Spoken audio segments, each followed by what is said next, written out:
అమావాస్య అనగానే కొంతమంది భయపడిపోతారు కదా, కానీ చాలా మంచి రోజు అమావాస్య. అమావాస్య తిథి పితృదేవతలకు నిర్ణయించబడింది.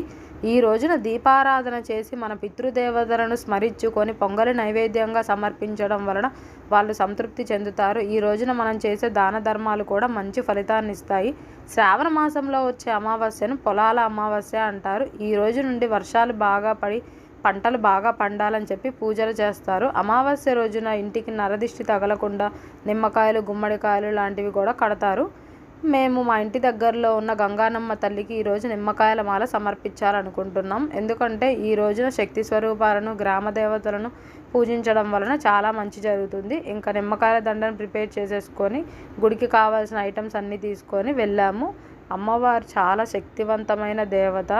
ఏ కోరికలు కోరినా ఇట్టే తీరుస్తారు. ఎంత కలగా ఉంటారో అమ్మవారు. ఇక్కడైతే ఈరోజు గుమ్మడికాయలు అవన్నీ పెట్టి పూజలు చేస్తున్నారు. ఈరోజు నైట్ అంతా ఇక్కడ ఉంచేసి మార్నింగ్ ఎవరిది వాళ్ళు తీసుకెళ్ళిపోతారంట. ఇంకా నేను ఇంటికి వచ్చేసి పొంగల్ కోసం ప్రిపేర్ చేసేస్తున్నాను. మా పిల్లలకి ఈరోజు హాఫ్ డే. మార్నింగ్ వెళ్ళేటప్పుడే అరటికాయ ఫ్రై చేయమన్నారు. ఇంకొచ్చిన తర్వాత అయితే వాళ్ళకి ఆ కర్రీ ప్రిపేర్ చేశాను. మా హస్బెండ్ కోసం మార్నింగ్ చిక్కుడుకాయ ఫ్రై చేశాము. ఇది ఈరోజు ఇలా జరిగింది. వీడియో నచ్చితే లైక్ చేయండి, మా ఛానల్కి సబ్స్క్రైబ్ చేసుకోండి. కొత్తగా చూసే వాళ్ళు ఒకసారి ఛానల్ని విజిట్ చేయండి. Thank you for watching.